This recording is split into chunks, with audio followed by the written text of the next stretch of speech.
व्यास और सभी सत्संग प्रेमियों का स्वागत, अभिनंदन। व्यास जी को हम पहले 3 बार सुन चुके हैं इस श्रृंखला में, और पिछली जो वार्ता आपकी रही है वो निश्चित रूप से एक नए विषय पर है, और उसके बाद सभी लोगों की जो उस दिन सुन रहे थे, सभी की इच्छा थी कि हम इसकी और गहराई में जाएं। श्रीनाथादि गुरुत्रयं गणपतिं पीठत्रयं भैरवं सिद्धौघं बटुकत्रयं पदयुगं दूतीक्रमं मण्डलं वीरान्वसचतुष्टषष्ठनवकं वीरावली पंचकं श्रीमन्मालिनी मंत्रराज सहितं वंदे गुरुवर्मण्डलम्। श्री गणपतिये नमः। श्री मातृचरण कमलेभ्यो नमः। सभी विद्वजनों को मेरा नमन। आज की वार्ता मातृका रहस्य के दूसरे भाग में हम हैं, और हर्ष की बात है कि इस विषय को लोगों ने सराहा है और इसे सुनने के लिए दोबारा लोग उपस्थित हुए हैं। विशेष रूप से पिछली बार भी जैसे मैंने कहा था, मेरी जो वास्तु फ्रेटर्निटी है वहां से जो लोग आए हैं उनका मैं विशेष रूप से आभारी हूं कि वास्तु से हटकर इस विषय पर इस वार्ता को सुनने के लिए आप लोग आए हैं, इसलिए मैं आपका हार्दिक धन्यवाद भी देता हूं। अब मैं इस इम्पोर्टेंट विषय पर आता हूं कि महाकाली की मुंडमाला। पंचाशद वर्ण मुंडमाली गलत विधिर चर्चिताम, ये 50 वर्ण जो है ये काली के गले की मुंडमाला है। कोई टा बोलता है, कोई ता बोलता है, कोई प बोलता है, कोई भ बोलता है, और कामधेनु तंत्र को बड़ा स्पष्ट कहता है, मम कंठे स्थितम बीजम पंचाशद वर्णम अद्भुतम। मेरे कंठ में जो 50 वर्ण है, यही 50 बीज है और ये अद्भुत बीज है। ई जो शब्द स्वर जो है ये शक्ति का प्रतीक है। नीचे महादेव हैं लेटे हुए शव रूप में, और उनके ऊपर भगवती खड़ी है कालिका के रूप में। शिव की ई निकल के बाहर आ गई तो शिव क्या बचे? शव। और ये जो ई निकल के आई है ये है काली। काल में जब ई जुड़ता है तो काली होती है, काली में से ई हट जाता है तो काल हो जाते हैं। काल अर्थात महाकाल अर्थात शिव। तो शिव में से ई निकले तो वो शव हो गए, और महाकाली में से ई निकले तो महाकाल हो गए। तो ई जो है ये काली है। आप काली का स्वरूप को थोड़ा ध्यान से देखें भी अगर, तो एक हाथ में खड्ग है, हमारा विवेक ये काली का खड्ग है।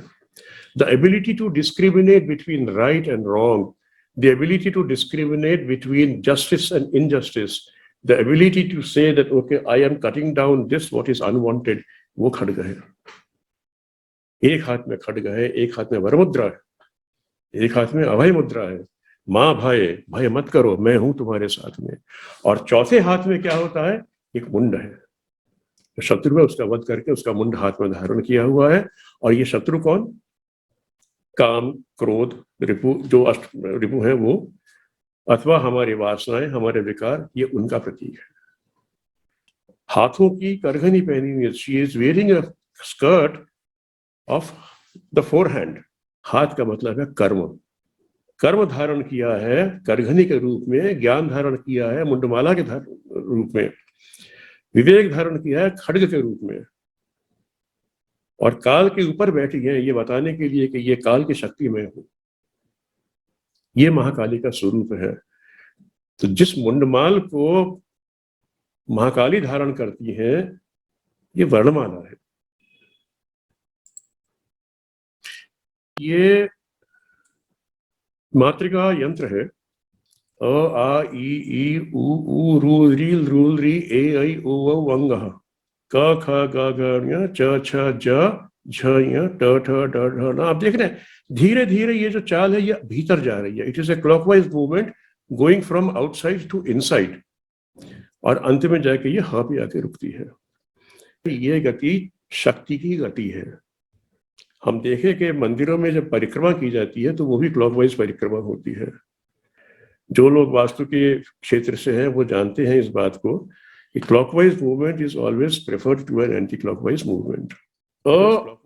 ये क्रिया शक्ति है, आ ये ज्ञान शक्ति है, और ये आनंद की शक्ति भी है। इसको हम आगे देखेंगे। ई ये इच्छा शक्ति है, अ आ ई के संयोग से एक त्रिकोण का उदय होता है, क्रिया शक्ति, ज्ञान शक्ति और इच्छा शक्ति के संयोग से। और ये त्रिकोण ये जगत की उत्पत्ति का केंद्र है। व्हाट इज अ त्रिकोण? सृष्टि का सबसे पहले सृजित परिवृत्त आकार है ये। When nature came into existence, the first thing which was created was a बिंदु। उस बिंदु में क्षोभ हुआ and it started to multiply itself। 1 से 2 बना, अ से आ, और 2 से 3 बना, अ से ई। 2 बिंदु जब होते हैं तो दे फॉर्म अ लाइन, 3 जब होते हैं तो दे फॉर्म अ ट्रायंगल। क्रिया शक्ति, ज्ञान शक्ति, इच्छा शक्ति के संयोग से सबसे पहली जो शेप बनी है, मात्रिकाओं से बनी है, वो है त्रिकोण। अधोमुखी त्रिकोण है जो ये दिख रहा है, ये अधोमुखी त्रिकोण शक्ति का प्रतीक है। और इसका विपरीत जो ऊर्ध्वमुखी त्रिकोण होता है, the one which has got its pointer upward, वो शिव का प्रतीक होता है। और ये दोनों त्रिकोण जब मिलते हैं, it is a combination of the Shiva and the Shakti. सृष्टि का प्रारंभ कहां से हुआ? वो त्रिकोण से हुआ। स्थूल रूप में, सूक्ष्म रूप में, इच्छा रूप में, भाव रूप में, कहीं पर भी देखे त्रिकोण पूजनीय है। यहां से हम थोड़ा और आगे चलते हैं तो कहते हैं हम अहम। मुंह खोलते हैं तो अ और ह 2 बात आवाजें निकलती हैं, एक शिव है और एक विसर्ग शक्ति है, और म जो है वो भैरव है। अ ह म ये संगठित त्रितय शिव का अखंड अहमात्मक स्वरूप है। अहम के आकार का अनुत्तर शिव है। और अनुत्तर इसीलिए कहा क्योंकि अ से पहले कुछ था ही नहीं। यदि अ उत्तर है तो उत्तर से पहले तो प्रश्न होना चाहिए, तो इसका मतलब प्रश्न एग्जिस्ट हो गया अ से पहले, और ऐसे तो है नहीं, इसीलिए अ को अनुत्तर शिव कहा गया। अ अनुत्तर शिव है, ह उनकी विसर्ग शक्ति है। जब म मिलता है अहम शब्द बनता है। अहम ही शिव शक्ति रूप है जो अपने भीतर अन्य समस्त मात्रिकाओं को समेटे हुए है। इसीलिए अहम को एकाक्षरा वाक कहा गया है। समस्त मात्रिकाओं को जन्म देने वाला है अहम, क्योंकि इसी के बीच में सब कुछ है। एवरीथिंग स्टार्ट्स बिटवीन अ एंड ह, you have all the other syllables. तो सारी मात्रिकाओं को जन्म जो है वो अहम से मिलता है, इसलिए अहम को प्रणव कहा गया। अहम क्योंकि महाबिंदु है, इसलिए महामात्रिका कहलाई। अ जो है ये श्वेत बिंदु है, ह जो है ये रक्त बिंदु है, और म जो है ये दोनों का मिक्स्ड मिश्र बिंदु है। मिश्र बिंदु को हम कहते हैं सूर्य अथवा कहते हैं काम। काम means the desire to multiply, काम means the desire to associate, काम मीन्स द डिजायर और द स्ट्रेंथ ऑफ एसोसिएशन। काम मैनिफेस्ट जब होता है तो काम कला कहलाता है, इसीलिए उसको सूर्य कहा गया। अश्वेत बिंदु है, ये प्रकाश है, ये शिव है। ह रक्त बिंदु है, ये विमर्श है, ये महेश्वरी शक्ति है। म मतलब सूर्य। अहम जो रूप है ये ब्रह्म का आनंद स्वरूप त्रिपुर सुंदरी है, और त्रिपुर सुंदरी परावाणी है। जो वाक अव्यक्त है वो परावाक है, वही परावाणी है। यही माया है, यही महामाया है, यही मातृका है, यही वागीश्वरी है जो समस्त मंत्रों की जननी है। गणेश ग्रह नक्षत्र योगिनी राशि रूपिणीम देवी मंत्रमी नौमी मातृका पीठ रूपिणीम हस्तरिक्षु धनुषिम सोचर पाशम मुद्रा विभृतिम श्री चक्र स्थिर सुंदरीम त्रिजगताम आधार भूताम स्मरेत। यही गणेश है, यही ग्रह है, यही नक्षत्र है, यही योगिनी है, और यही राशि रूप है। गणेश ग्रह नक्षत्र योगिनी राशि रूपिणी। अंभृण ऋषि की कन्या का नाम वाक था, जिनके पास में समस्त देवता जाके कहते हैं कि आप कौन हैं, अपना स्वरूप बतलाइए, क्योंकि वो भगवती है। अंभृण नाम जो है इसका मतलब क्या, ये अम्ब इसमें आता है, अम्बकम मतलब नेत्र। त्रयंबकम 3 नेत्र वाला, त्र्यंबकम यजामहे सुगंधिम वो जो मंत्र है, 3 नेत्र वाला त्रयंबकम। तो अम्बक नेत्र, विजन। विजन की डॉटर है स्पीच। भाई जो देखते हैं वही तो बोल पाते हैं हम। स्पीच की डॉटर विजन नहीं है, क्योंकि जो बोलते हैं वो दिखता नहीं है। हम तो कुछ भी बोल दे वो सब नहीं दिखेगा, किंतु जो देखेंगे वो तो बोल सकते हैं। Therefore, the daughter of the vision is the speech. अंभृण ऋषि की कन्या वाक। काश तुम महादेवी थी, महादेवी आप कौन है? तो सा ब्रवीत हम ब्रह्म स्वरूपिणी, मैं ब्रह्म स्वरूपा हूँ। मत्तः प्रकृति पुरुषात्मकम जगत, मुझसे ही ये पुरुष प्रकृति का जगत बना है। अहम आनंद आनंदो मैं ही आनंद हूं और आनंद का अभाव जो है वो मैं हूं। वेदोहम अवेदोहम, जो नॉलेज है वो भी मैं हूं और जो नॉलेज नहीं है वो भी मैं हूं। विद्याहम अविद्याहम, अजाहम अनजाहम, अधः च ऊर्ध्व च तिर्यक् च अहम रुद्रेभ्य वसुभिश्चरामि। ये रुद्र और वसु जो है ये मुझ में चरते हैं। तो इमेजिन द साइज। नमो देव्यै महादेव्यै शिवायै सततं नमः। नमः प्रकृत्यै भद्रायै नियतः प्रणतस्मतां ताम् अग्निवर्णां तपसा ज्वलन्तीं वैरोचनीं कर्मफलेषु जुष्टां दुर्गा देवीं शरणं प्रपद्ये मया सुरान् क्षेत्रे नमः। यस्या स्वरूपं ब्रह्मादेवो न जानन्ति तस्मादुच्यते यज्ञेय। मातृकाओं का स्वरूप जो है ये ब्रह्मा भी नहीं जान पाते, इसीलिए उनको अज्ञेय कहा गया है। यस्या अंतो न लभ्यते तस्मादुच्यते अनंता, जिसका अंत नहीं मिलता उनका नाम ही अनंता। यस्या लक्ष्यम न उपलक्ष्यते तस्मादुच्यते अलक्ष्या, इनका लक्ष्य क्या है? कोई एक लक्ष्य होगा, अगर कोई एक लक्ष्य है तो वो लक्ष्य की पूर्ति के बाद में तो इनका कार्य शेष हो जाता है। तो अनंत लक्ष्य है, इसीलिए लक्ष्यहीन दिखती है।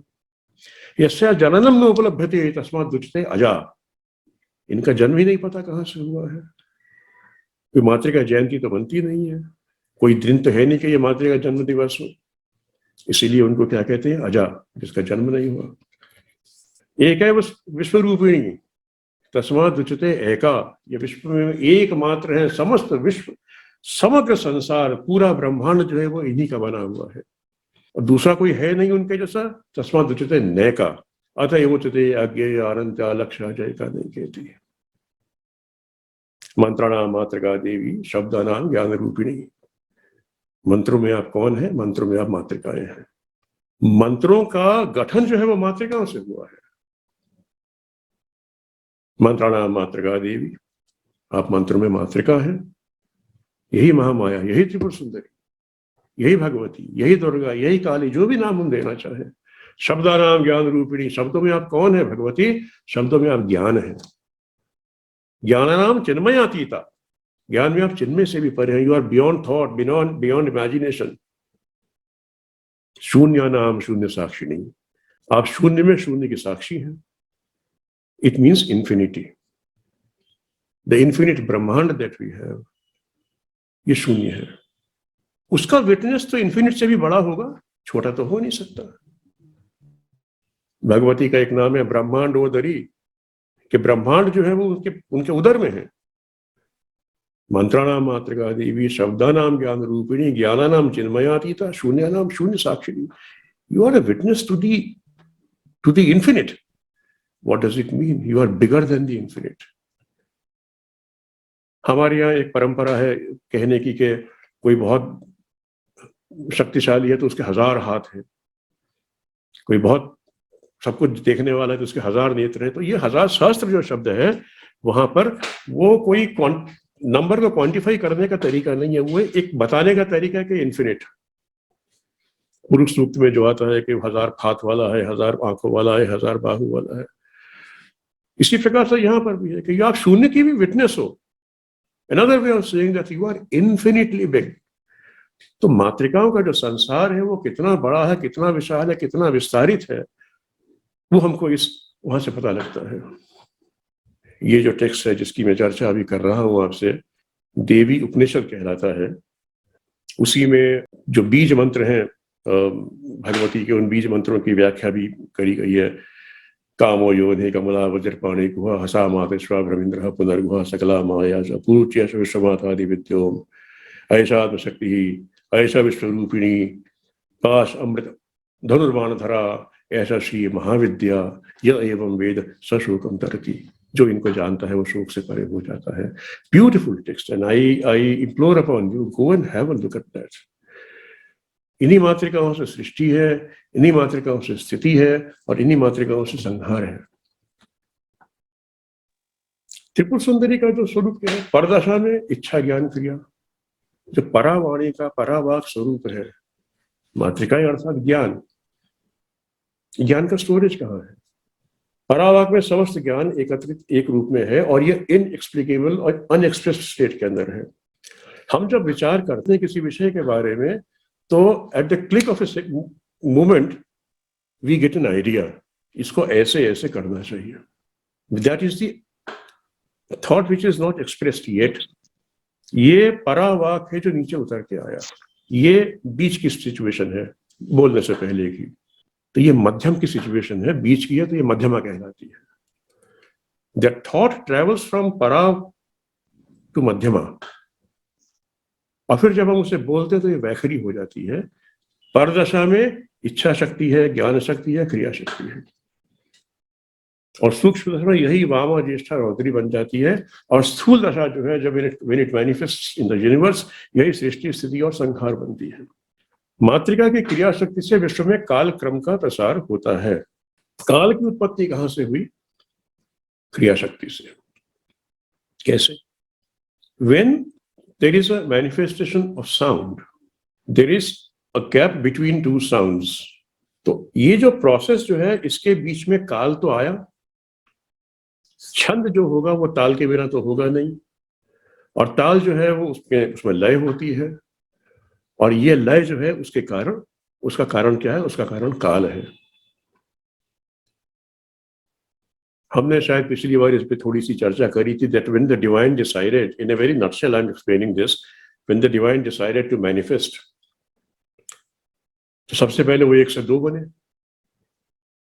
तो 1 से 2 बनने का प्रोसेस में क्या हुआ? the divine started to vibrate and multiply and become 2. now when it vibrated, there is time which is created. यहां से वहां तक जाने में जो कालक्रम समय लगता है, यही ताल है. मातृका क्रिया शक्ति से काल बना. काल है तो छंद है, काल है तो लय है, काल है तो ताल है, काल है तो पद है, काल है तो भाषा है. यदि कोई व्यक्ति एक सेंटेंस को एक साथ बोलने की कोशिश करे तो पहली बात है, वो बोल नहीं पाएगा. You need a certain time frame to express your thought in a spoken format. And if you are writing, even then you need space. तो देश क्रम है. हम जब बात करते हैं, बोलते हैं, तो हमारी भाषा में एक प्रकार का लय रहता है और एक प्रकार की उसके अंदर छंद होता है. That is why the language becomes more expressive. अच्छा वक्ता होगा, उसे मालूम है कि कब रुकना है, कब बोलना है, कितना एम्फेसिस देना है, कहाँ सेमी कॉमा लगेगा, कहाँ फुल स्टॉप लगेगा, कहाँ पूर्ण विराम होगा, कहाँ अर्ध विराम होगा, कब वाणी में जोर देना है, कब धीरे से बोलना है. A good speaker will know that because he knows how to manipulate time in the speech. तो मातृकाओं के वजह से काल बना. इसी काल से सूर्य निर्देशित है, इसी काल से चंद्रमा निर्देशित है, इसी काल से भुवनत्रय निर्देशित है. और दूसरी बात, space has come into existence because of मातृकास. स्पेस का मतलब खाली आकाश तत्व नहीं है, देश ये भी है. तो देश क्रम का मतलब क्या है? कला. कला का अर्थ अलग अलग manifestations of one single element. विभिन्न कलाएं जो है चंद्रमा की, ये एक उसका उदाहरण है. तो किसी भी वस्तु की, किसी भी फैक्ट का, किसी भी गति का, किसी भी डायमेंशन का जो अलग अलग मैनिफेस्टेशन हो रहा है विश्व में, ये मातृका की क्रिया शक्ति से है. और मातृका की क्रिया शक्ति से केवल कला नहीं है, जो पंचतत्व है वो भी उसमें आते हैं. भुवन मतलब ये है कि जो कंस्ट्रक्शन है, जो whatever is there in the world, जो वास्तु के काम करने वाले हैं वो जानते हैं कि even an architect or a designer or anybody who is creative, first thought that comes is the format in the visual form. अच्छा, ये डिजाइन ऐसे बनना चाहिए.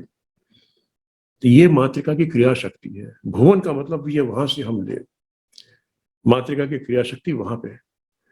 You can not think without the मातृकास. तो देश क्रम जो है ये मातृकाओं के द्वारा बनता है. क्योंकि देश क्रम का मतलब हुआ हमने कुछ सोचने की शुरुआत करी तो we start travelling in time. तो काल क्रम हुआ. But what we are creating वो देश क्रम हुआ. और पदार्थ हमने देखा था पिछली बार भी, पद को अर्थ हम देते हैं तो ये पदार्थ कहलाता है. कोई रत्न है और उस रत्न को मैं एक नाम देता हूं तो मैंने उसको एक पद दिया और उसका एक अर्थ है, तो पद और अर्थ मिलकर बना पदार्थ। तो मातृका की क्रिया शक्ति से विश्व में देशक्रम यानी कला, तत्व, भुवन और पदार्थ भी बनते हैं। और मातृकाओं का जब विस्तार होता है तो उसमें क्या मिलता है? मातृकाओं का रूप है, रंग है, आयुध है, वाहन है। मातृकाओं की अपनी शक्ति है, उनके ऋषि हैं और छंद है और ऐश्वर्य है। मैं यदि आपसे पूछूं कि what do you think is the size of म, what do you think is the size of क, आप कहेंगे ये कैसा आदमी है, कैसे सवाल पूछ रहा है भाई। और मैं अगर आपसे सीरियसली कह रहा हूं कि ईश्वर का साइज क्या है तो आप क्या कहेंगे? अनंत है, बहुत बड़ा है, इनएक्सप्लिकेबल है। तो मैं आपसे पूछ रहा हूं मातृकाओं का साइज क्या है? कुछ गलत तो पूछा नहीं। आपको जानकर आश्चर्य होगा कि तंत्रशास्त्र के ग्रंथों में मातृकाओं का जो साइज कहा गया है, सहस्त्रों योजन जितनी एक एक मातृकाओं का स्वरूप बतलाया गया है। There is a proper description, क का स्वरूप कितने सहस्त्र योजन का है, ख का कितने सहस्त्र योजन का है, ग का कितने सहस्त्र योजन का है, उनका स्वरूप क्या है, शक्ल क्या है, देवी का मतलब कितने हाथ हैं, कितने नेत्र हैं, क्या उनका आयुध है, हाथ में क्या धारण किए हुए हैं, पूरा वर्णन है of the Matrika Devi, each one of them. उनका रूप है, रंग है, आयुध है, ऋषि, छंद तो सब है। मैं साइज की बात आपसे कह रहा था। It extends into thousands and thousands of kilometres. सहस्त्र योजन किसे कहते हैं भाई? मैं आपको एक एग्जांपल देता हूं। जब मैं कहता हूं वो सूर्य है, कि यहां से लेके जहां तक वो सूर्य है, यहां तक सूर्य का विस्तार हुआ कि नहीं?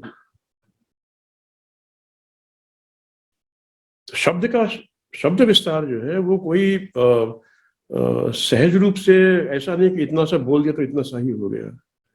हम किसी स्थान की विस्तार की बात नहीं कह रहे हैं। हम ये नहीं कह रहे कि दिल्ली कितनी बड़ी है या बम्बई कितना बड़ा है या कलकत्ता कितना बड़ा है या किसी भी जगह की बात करें, because then we are describing a particular geographical space. I am talking about describing the size of a deity. एक देवी का स्वरूप कितना बड़ा है। मातृकाओं का स्वरूप अनंत है। आप यदि उस भाव में प्रवेश करें, मातृकाओं का ध्यान यदि धरें, तो एक समय आता है जब साधक को यह लगने लगता है कि मैं मातृकाओं के ओशन में, I am absorbed in the bliss of the ocean of the मातृकास। मेरे आसपास समस्त स्थान पर मातृकाएं हैं। प्रातः उठता हूं तो मेरी बुद्धि में जो पहला थॉट आता है वह मातृकाओं का प्रसाद है। जो कर्म में करने के लिए उद्यत होता हूं, जो मेरे मन में भाव आता है कि मुझे क्या करना चाहिए, मातृकाओं का प्रसाद है। जो मैं देख रहा हूं, मेरे नेत्र जो कुछ देख रहे हैं और उसका जो इंटरप्रिटेशन मेरी बुद्धि कर रही है, उसका जो उसकी जो शक्ति है, वो मातृकाओं का प्रसाद है। मातृकाओं का विस्तार रूप अनंत है। The world is formed of matrikas and we are floating in the ocean of matrikas. तो आप ये अंदाज लगाइए, अगर एक एक मातृकाओं का साइज इतना बड़ा है, एक एक मातृकाओं का की शक्ति और अनंत ऐश्वर्य है, तो जो मंत्र बनते हैं उन मातृकाओं से, उनकी क्या सामर्थ्य होगी। मंत्र शास्त्र अपने आप में एक बृहद शास्त्र है। मातृकाओं से मिलकर मंत्र बनते हैं। मंत्रों पर चर्चा करना अपने आप में एक भिन्न विषय बन जाता है। किंतु मेरा केवल इतना कहना है कि उनके गुण, यदि मातृकाएं अनंत हैं तो मातृकाओं से बने हुए मंत्र तो और भी अधिक बड़े हैं। इसीलिए मंत्रों का ऐश्वर्य अनंत है, इसीलिए मंत्रों की सामर्थ्य अनंत है और मंत्रों के गुण भी अनंत है। जब हम कहते हैं कि देवता मंत्र के अधीन है, तो इसका मतलब क्या है? The immense power of the देवता, एनी देवता, वो मंत्र की शक्ति से ऊपर नहीं है। और ये मंत्र जो है, ये मातृकाओं से बने हुए हैं। तो मातृकाओं का स्वरूप जो अनंत है, उनसे बने हुए मंत्र अनंत शक्ति दर्शाती है। जब हम कहते हैं कि राम से बड़ा राम का नाम, वी ऑल नो दिस, बहुत पुरानी बहुत सुंदर कहावत है। तो राम से बड़ा राम का नाम का मतलब क्या हुआ? राम नाम में जो गुण है, ये गुण कहां से आया? जिन मातृकाओं से राम शब्द निर्मित है, वो उनके गुण है। ये और ये तो केवल एक नाम है। वो मरा मरा करते करते राम राम जो हो गया, तो ये तो तारक मंत्र कहलाया। तारक मंत्र कई मंत्रों को कहते हैं, और हमारे यहाँ तो मंत्रों की एक बहुत सुदृढ़ परंपरा है। तो ये मंत्रों का ऐश्वर्य क्या है, इसकी हम कल्पना भी नहीं कर सकते। ये मातृकाओं की शक्ति है। मैं आज की वार्ता को विराम देना चाहूंगा, and if there are any questions, I will take the questions for the next 5 or 6 minutes, and then we will wind up today's session. बहुत सुंदर चर्चा है और आगे भी रहेगी। एक खाली और लोग प्रश्न करें, लेकिन मैं खुद ही कर लूं। प्रणव ओमकार मंत्र को हम प्रणव बोलते हैं, और आपने अहम को प्रणव कहा है, दोनों को कैसे समझें? दोनों में से मातृकाओं का उद्भव हुआ है रानी जी। ओम के 5 खंड हैं, अ उ म चंद्रबिंदु और नाद।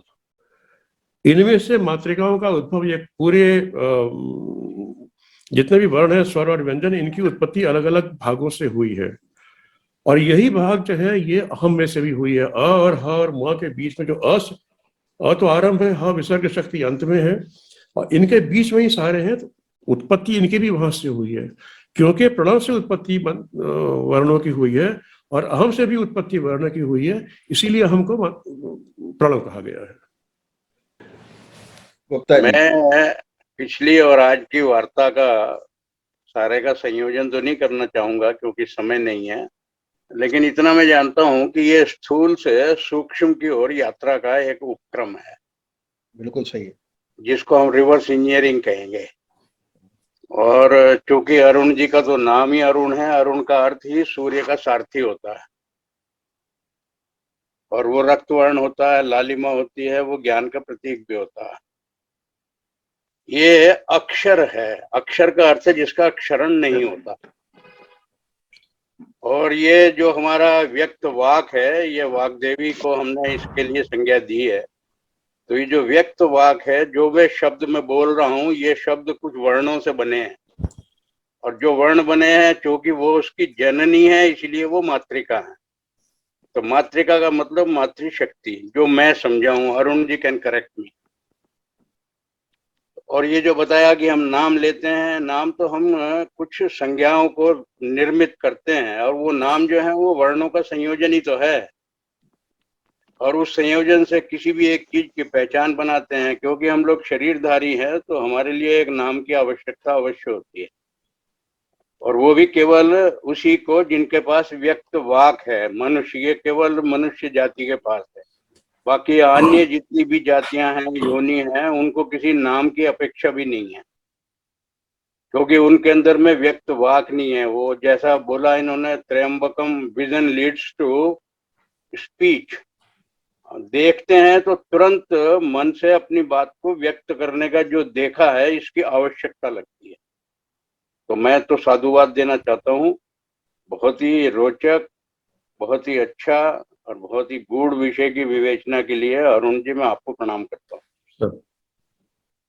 बहुत आभार आपका, बहुत आभार। सर्वेभ्यो नमो नमः।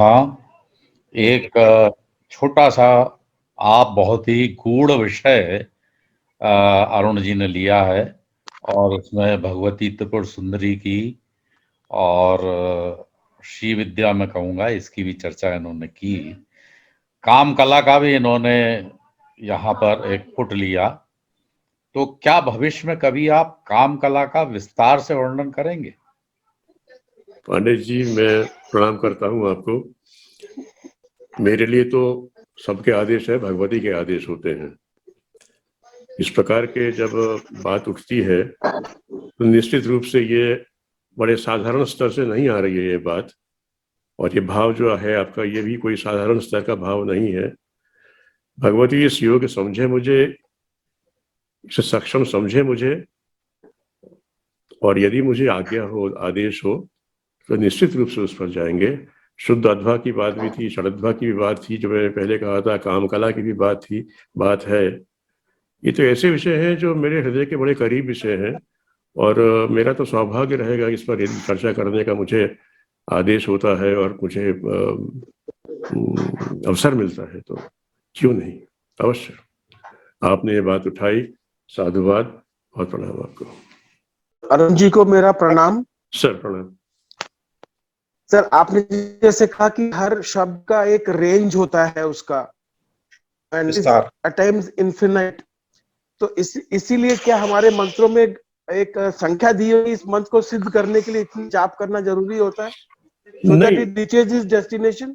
वो एक अलग मंत्रशास्त्र में एक निर्देश है कि जितने अक्षर का मंत्र है उतने लक्ष्य जप होना चाहिए, और इसीलिए जैसे नवाण है तो 9 लाख जप होना चाहिए,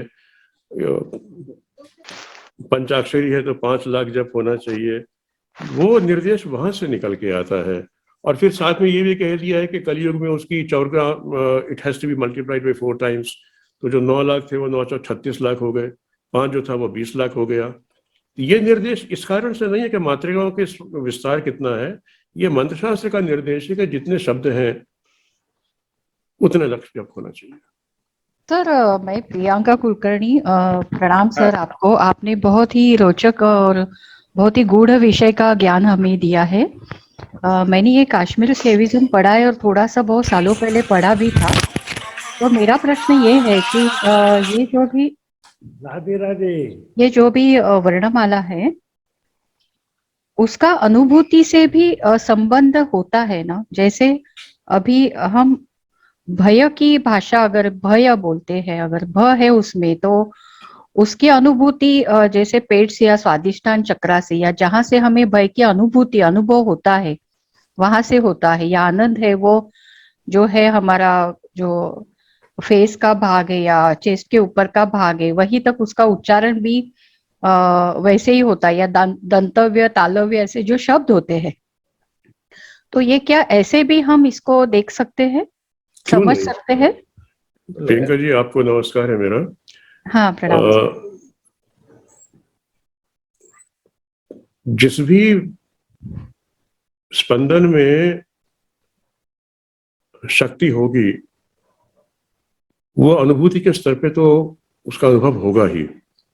तो ये नहीं हो सकता कि मातृका हो और मातृकाओं का अनुभव हमें अनुभूति के स्तर पे ना हो। मैं हूं, मेरा एग्जिस्टेंस है, किस कारण से है? क्योंकि मुझे अनुभूति होती है। यदि अनुभूति मेरे से निकल जाए तो मैं तो कुछ शव हो जाऊंगा।